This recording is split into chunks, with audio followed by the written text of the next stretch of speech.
Assalamualaikum warahmatullahi wabarakatuh.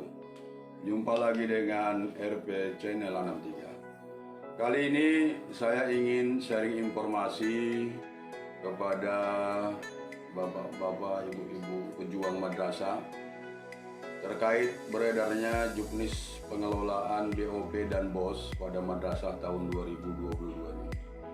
Di mana di dalam juknis tersebut pada bab 2 dinyatakan bahwa tim pengelola BOS tingkat RA madrasah dalam menyusun RKAM ini untuk madrasah swasta dan RKAKL untuk madrasah negeri harus mengacu pada hasil EDM. Bahkan bagi madrasah yang sudah mengikuti BIMTEK EDM dan RKM wajib mengisi EDM dan RKM dengan menggunakan aplikasi elektronika RKM. Dan penyusunan EDM dan RKM ini paling lambat tanggal 30 November 2021 sudah harus dikirim. Nah, tentunya Bapak Ibu kepala madrasah, pejuang madrasah bertanya-tanya, apakah itu EDM dan bagaimana proses pengisian EDM serta siapa yang menyusun EDM di madrasah? Mau tahu? Nah, untuk itu ikuti terus video ini sampai habis. Tapi jangan lupa like, subscribe bagi yang belum, dan komen. Bapak Ibu kepala madrasah, pejuang madrasah yang kami muliakan, sebenarnya penyusunan RKM yang mengacu pada EDM sudah lama dianjurkan oleh Kementerian Agama, kira-kira lebih kurang 10 tahun yang lalu. Hanya saja implementasinya di lapangan tidak begitu ketat. Terbukti RKM yang disusun tidak berdasarkan EDM, toh dana bosnya cair juga. Bukankah begitu, teman-teman? Nah, mulai tahun 2022 nanti, menurut Juknis, tim pengelola dana BOS tingkat provinsi bisa menolak RKM, RKAKL yang disusun oleh madrasah bila program, kegiatan, dan subkegiatan terdapat ketidaksesuaian antara EDM dengan RKM. Baiklah, kita langsung saja mempresentasikan tentang EDM. EDM atau kepanjangan dari evaluasi diri madrasah merupakan proses penilaian atau pemetaan mutu penyelenggaraan pendidikan yang dilakukan oleh stakeholder di tingkat madrasah berdasarkan indikator-indikator kunci yang mengacu 8 standar nasional pendidikan. Jadi populernya EDM ini disebut juga dengan istilah rapor mutu, ya, rapor mutu dari suatu madrasah. Melalui EDM ini, madrasah nanti dapat mengetahui kondisi saat ini yang perlu ditingkatkan, kekuatan, kelemahan, peluang, dan sekaligus tantangan yang ada di madrasah. Jadi selama ini Bapak Ibu, kalau kita bertanya kepada stakeholder madrasah, bagaimana ya mutu daripada madrasah kita, tentu jawabannya ya bermacam-macam dan semuanya tidak berdasarkan fakta dan data. Jadi melalui EDM ini ya, hasilnya dapat dipertanggungjawabkan secara ilmiah. Nah, apa tujuan evaluasi diri madrasah atau EDM itu? Yang pertama, untuk menilai kinerja madrasah, tentunya berdasarkan standar nasional pendidikan. Jadi Bapak Ibu, di negara kita ini ada standar ya, mutu dari suatu pendidikan Itulah yang kita sebut dengan 8 standar nasional pendidikan. Jadi seluruh sekolah atau madrasah itu harus mengacu kepada 8 standar nasional pendidikan. Yang kedua, tujuan EDM ini untuk memetakan kekuatan, kelemahan, peluang, dan tantangan madrasah. Jadi apabila dalam penyusunan nanti dilakukan secara jujur, maka akan kita perolehlah apa kekuatan madrasah kita, apa kelemahan madrasah kita saat ini, dan apa peluang serta tantangan apa yang dihadapi madrasah kita. Yang ketiga, untuk membantu menentukan prioritas program dan kegiatan yang sesuai dengan kebutuhan madrasah. Jadi setelah kita mengetahui kelemahan daripada madrasah kita, tentunya untuk meminimalisir kelemahan tersebut, stakeholder madrasah tentunya akan berusaha untuk menghilangkan kelemahan tersebut dengan menyusun prioritas program dan kegiatan yang sesuai dengan kelemahan tadi. Yang keempat, sebagai acuan dalam penyusunan rencana kerja madrasah 4 tahunan dan RKAM 1 tahunan itu. Jadi Bapak Ibu, itulah sebabnya kenapa RKAM yang sekarang untuk tahun 2022 ini disusun berdasarkan hasil daripada EDM. Kemudian ada prinsip di dalam penyusunan EDM itu nantinya Bapak Ibu. Yang pertama, integritas dilakukan secara jujur. Jadi percuma saja Bapak Ibu kalau nanti di dalam pengisian EDM itu tidak jujur.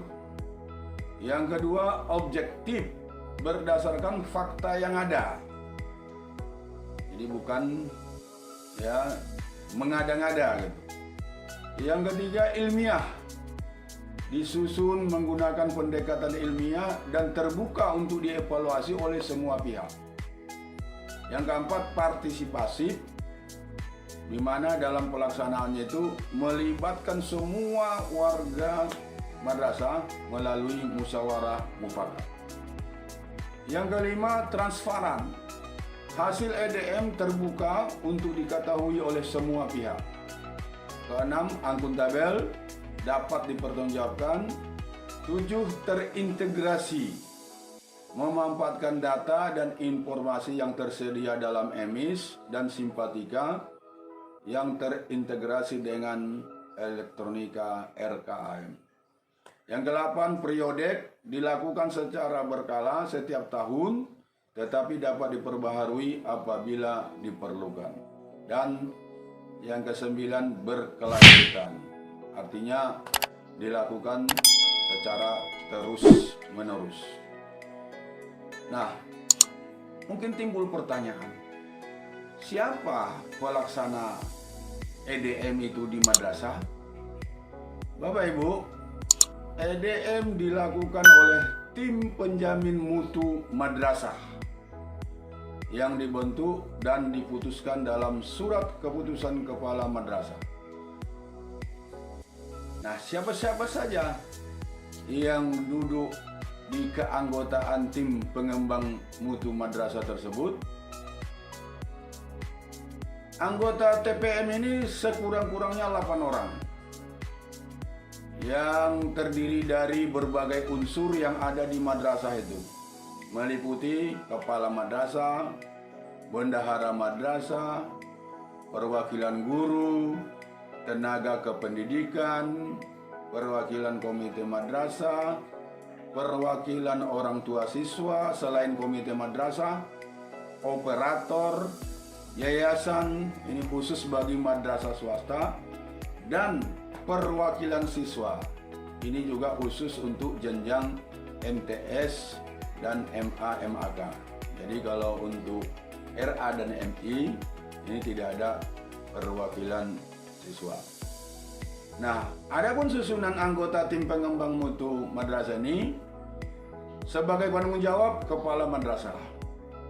Kemudian ketua, salah satu wakil kepala madrasah. Sekretaris salah satu dari unsur guru yang ada di madrasah itu.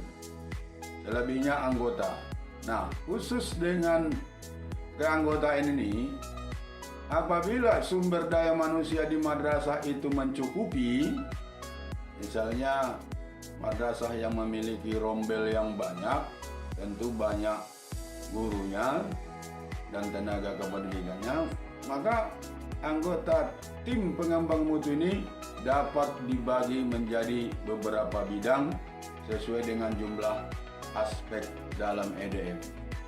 Jadi Bapak Ibu, nanti ya instrumen yang terdapat di dalam EDM itu ada 5 aspek yang menjadi dasar pengisian, yaitu ada nanti aspek kedisiplinan, yang kedua aspek pengembangan diri pada guru dan tenaga pendidikan, kemudian aspek sarana prasarana proses pembelajaran, yang keempat itu tentang bagaimana persiapan dan pelaksanaan penilaian proses pembelajaran, dan terakhir standar pembiayaan.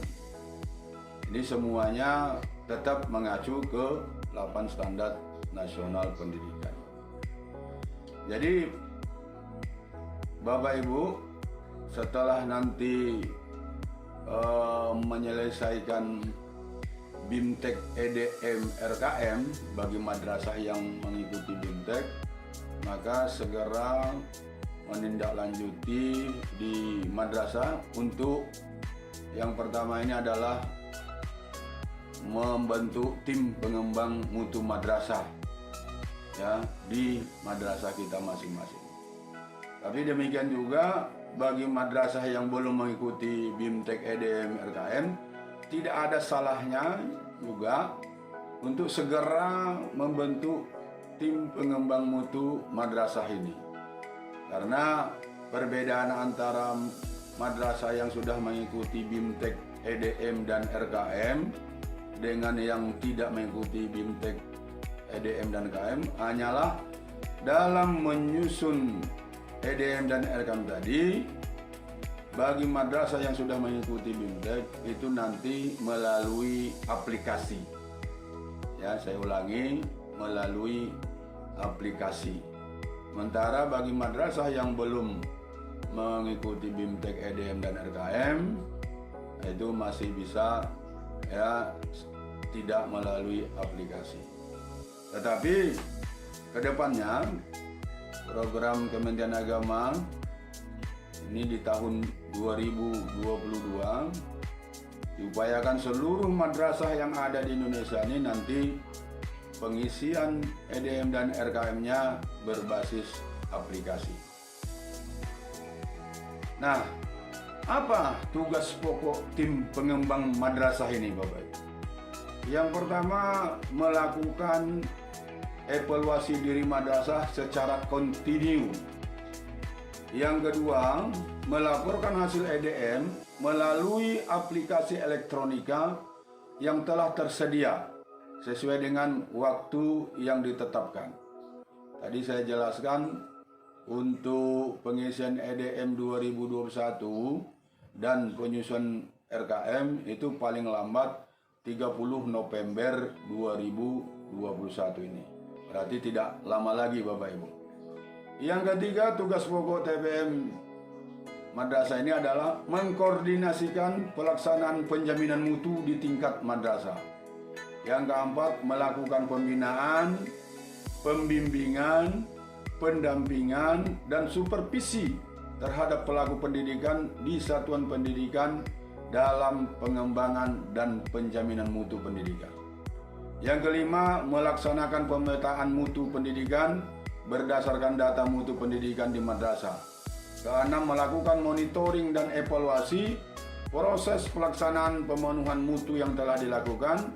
Dan yang terakhir, 7. Memberikan rekomendasi strategi peningkatan mutu berdasarkan hasil monitoring dan evaluasi kepada kepala madrasah. Selanjutnya kita jelaskan tahapan-tahapan dalam penyusunan evaluasi diri madrasah tersebut. Tahapan yang pertama, sosialisasi EDM kepada seluruh stakeholder madrasah. Jadi mohonkan kepada Bapak Ibu Kepala Madrasah ya, agar segera melakukan sosialisasi EDM ini kepada seluruh stakeholder madrasah. Yang kedua, silakan langsung dibentuk TPM pada saat kegiatan sosialisasi nanti.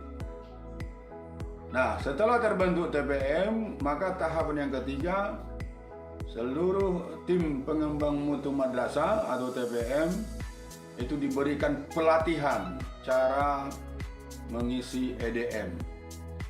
Yang keempat, TPM atau tim pengembang mutu madrasah melakukan pengumpulan data, informasi, dan bukti fisik dari berbagai sumber yang relevan untuk dasar penilaian indikator yang ada dalam instrumen.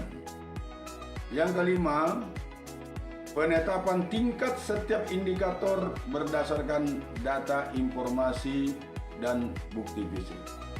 Jadi Bapak Ibu, nanti di dalam EDM itu ya, pencapaian yang sudah diperoleh oleh madrasah berdasarkan bukti yang empirik, maka nanti tim pengembang mutu menetapkan bahwa keberadaan untuk salah satu aspek itu berada pada tingkat apa. Jadi ada nanti tingkatan level 1, 2, 3, 4. Jadi yang paling tertinggi itu adalah level 4 atau tingkat 4. Jadi silakan tim pengembang mutu setelah melakukan pengkajian berdasarkan informasi, data, dan bukti fisik untuk menetapkan itu nanti. Yang keenam, pengisian instrumen oleh TPM dibantu oleh operator madrasah secara online atau semi online bagi madrasah tertentu yang tidak memiliki akses internet. Tentunya berdasarkan data, informasi, dan bukti-bukti yang dikumpulkan.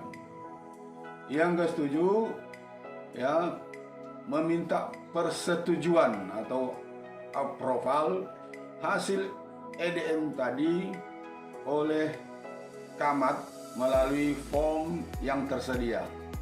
Kemudian tahap berikutnya, pengiriman hasil EDM oleh tim pengembang mutu madrasah yang sudah disetujui oleh Camat melalui menu pengiriman yang tersedia di aplikasi. Jadi itulah pengiriman hasil EDM yang sudah disetujui oleh Camat tadi melalui menu pengiriman yang tersedia di aplikasi, itu secara otomatis sampai ke ke Kemenak Kabupaten Kota, ke Kanwil Kemenak Provinsi, dan yang ketiga ke Kementerian Agama Pusat. Terima kasih, mudah-mudahan ada manfaatnya. Mohon maaf, dan saya akhiri. Wabillahi taufiq wal hidayah. Wassalamualaikum warahmatullahi wabarakatuh.